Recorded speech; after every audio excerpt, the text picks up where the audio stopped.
வெற்றிவேல் முருகனுக்கு அரோகரா. வேலுமயிலும் துணை. ஒரு சில நாஸ்திக நண்பர்கள் எனக்கு உண்டு. சில சமயம் பல வாக்குவாதங்கள் ஏற்படும் எங்கள் 2 பேர்த்துக்குள்ளே.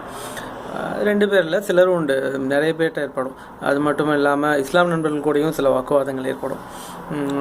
நீங்கள் ஏன் நான்வெஜ்லாம் போய் சாமிக்கு படைக்கிறீங்க அப்படின்னு சில கொஸ்டின்ஸ்லாம் வரும் நாஸ்திக நண்பர்கள்ட்ட இருந்து.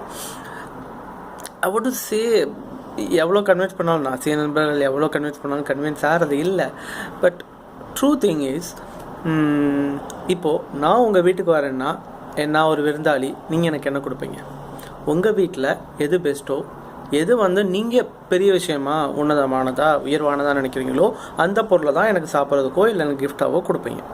அதே மாதிரி தான் we feel as non-veg is high protein food and எல்லாருக்கும் ஈஸியாக கிடைக்கிறதில்ல. ஸோ அதை நம்ம ஒரு உயர்ந்த ஃபுட்டாக நம்ம நினைக்கிறோம்.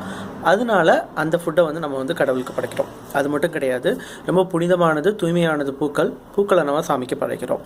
ரொம்ப மருத்துவம் குணம் உள்ளது துளசி, வில்வ இலை, இந்த மாதிரியான இலைகள். ஸோ அதனால் அதையும் நம்ம சாமிக்கு படைக்கிறோம். அது மட்டும் கிடையாது, நம்மளுக்கு நார்மல் துணியை விட பட்டுனா கொஞ்சம் வசதி இல்லை நார்மலோட. அதனால நம்ம சாமிக்கு பட்டு சாத்துறோம். கண்டிப்பாக சந்தனம் நல்ல ஒரு உயர்வான பொருள், அதனால் அதையும் நம்ம சாமிக்கு சாப்பிட்றோம். ஸோ நம்ம யூஸ் பண்ணுறதில் எதெல்லாம் ஒரு உயர்வான பொருளாக நம்ம நினைக்கிறோமோ அதெல்லாம் தான் நம்ம சாமிக்கு சாத்துறோம். இதெல்லாம் விட்டுட்டு ஏன் சாமிக்கு அது பண்ணுறீங்க இது பண்ணுறீங்க இப்படிலாம் கேட்குறது ஒரு முட்டாள்தனமான விஷயம்.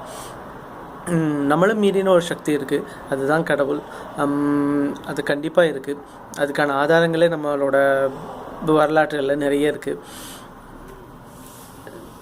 வெற்றிவேல் முருகனுக்கு அரோகரா. எல்லோரும் நல்லா இருங்க.